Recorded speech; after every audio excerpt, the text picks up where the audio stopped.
দর্শক আসসালামু আলাইকুম। আমি মোহাম্মদ আব্দুল মতিন বলছিলাম। পূর্বে থেকে আপনারা আমার পরিচয় জানেন যে আমি আসলে এই আদর্শ মানিক নার্সারি দীর্ঘদিন থেকে পরিচালনা করতেছি। পাশাপাশি আপনাদের দোয়ায় আল্লাহ তাআলার অশেষ মেহেরবানিতে গণপূর্ত বিভাগ নীলফামারীতে কর্মরত আছি। যাই হোক, আহ, বিভিন্ন মনীষী বিভিন্নভাবে বিভিন্ন ধরনের বাক্য প্রদর্শন করেছেন পৃথিবীটাকে টিকিয়ে রাখার জন্য। এই রকম বাক্য আমরা যেমন দেখি যে গ্রন্থগত বিদ্যা পরাস্তে ধন নহে বিদ্যা নহে ধন হলে প্রয়োজন। আবার আবার আছে যে প্রয়োজনে যে মরিতে প্রস্তুত বাঁচিবার অধিকার তাহারই। আচ্ছা ভাই, আপনার কোটি কোটি টাকা আছে, আপনার আপনার মারুফতে যদি দুই চারজন পৃথিবীতে করি ধরি না বাঁচে, অর্থাৎ কর্মসংস্থানের ব্যবস্থা আপনি না করেন, তাহলে আপনি কোন দলত পড়ে গেলেন? আহ, সেই সময় যারা একবারে পুরা স্বার্থপর ছিলেন, নবী করিম সাল্লাল্লাহু আলাইহি সাল্লামের নিজস্ব লোকজন, যেমন আবু জাহেল, তারা শুধু নিজের স্বার্থটাকে খুঁজছিল, নিজেকে প্রভু হিসেবে দাবি করছিল। তারপর বিভিন্ন ওই যে নাফরমান যারা যারা ছিল, পুরো পৃথিবী শাসন করছিল, কি যেন নাম ওদের, এই যে মিশরের যে বাচ্চা ছিলেন, আহ, ফেরাউন ফেরাউন ফেরাউনের যে ফেরাউন কোয়ালিটির যে মানুষগুলা। যাই হোক, আপনি চলতেছেন আপনার আপনার মারুফতে বা আপনার মাধ্যমে যাতে আরো 10-5 জন চলতে পারে, এই ব্যবস্থা পৃথিবীতে রেখে যাইতে হবে, অর্থাৎ করে দেওয়া লাগবে। তা শুধু আপনি টাকার বস্তা ভরবেন, যা বেহেস্ত কিনে নিবেন, টাকার বস্তা করিয়া বেহেস্ত কিনে নিবেন। সুতরাং এই টেন্ডেন্সি দূর করেন বড় ভাই।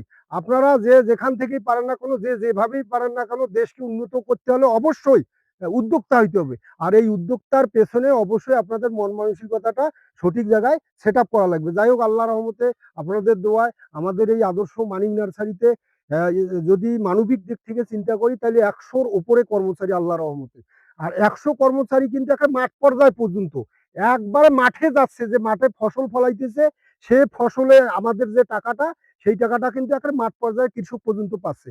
এখন কিভাবে পাচ্ছে আমি উদাহরণ দেই। যে আমি একটা শার্ট ক্রয় করলাম, আমার লেবার একটা শার্ট ক্রয় করলো, এই শার্টটার তুলো যে মাঠ পর্যায়ে উৎপাদন হয়েছে, শার্টটা ক্রয় না করলে তো তুলোর কোনো মূল্য থাকতো না। যাই হোক, অনেক কথা বলা যায়, আপনারা দয়া করে একটু সচেতন হন। পৃথিবীটাকে বাসযোগ্য করার জন্য গাছপালা লাগানোর চেষ্টা করুন। আমার এখান থেকে নেওয়া লাগবে না, যে যেখান থেকেই পারেন না কোনো, চিপায় হোক, চাপায় হোক, আহ বসত ভিটায় হোক, রাস্তার পাশে হোক, সরকারি জায়গায় হোক, ইতিমখানায় হোক, যে কোনো জায়গায় আপনারা মসজিদ, মন্দির, গির্জা, যে কোনো জায়গায় একটি করে গাছ লাগাবেন, যে যেখান থেকেই পারেন। যাই হোক, আজকে দেখাবো এই আদর্শ মানিক নার্সারি নীলফামারীতে প্রতিষ্ঠিত, রংপুর বিভাগের নীলফামারীতে। আমাদের শ্রদ্ধেয় দুইটা বড় ভাই বৃহত্তর খুলনা থেকে এসে আমাদের সঠিক জাতগুলো কলম বানাই দিচ্ছে, অর্থাৎ শঙ্করায়ন করতেছে। সঠিক জাতের রামরঙ্গন কমলা, হলুদ মালটা, এই ধরনের বিভিন্ন জাতের কমলার চারা এনারা শঙ্করায়ন করতেছে। ওনারা আসলে বলা যায় দক্ষ কারিগর, কলম তৈরি কারিগর। শঙ্কর জাতের যে আমরা গরু উৎপাদন করি, বিভিন্ন বীজ সেট আপ করি নেই বিভিন্ন ডাক্তারের মাধ্যমে, ঠিক সেই রকম বলা যায় এদেরকে বলা যায় গাছের ডাক্তার। গাছের ডাক্তার যারা কাটা ছেঁড়া করে, কি যেন নাম, সার্জারি ডাক্তার, ঠিক সেই রকম গাছের সার্জারি ডাক্তার এনারা। যাই হোক, এদের জন্য দোয়া করবেন। ভাইয়ের পরিচয় আমি নিজে বসে থেকে দিয়েছি। বড় ভাই, আপনার পরিচয় দেন তো। আমাদের জেলা খুলনা বিভাগ।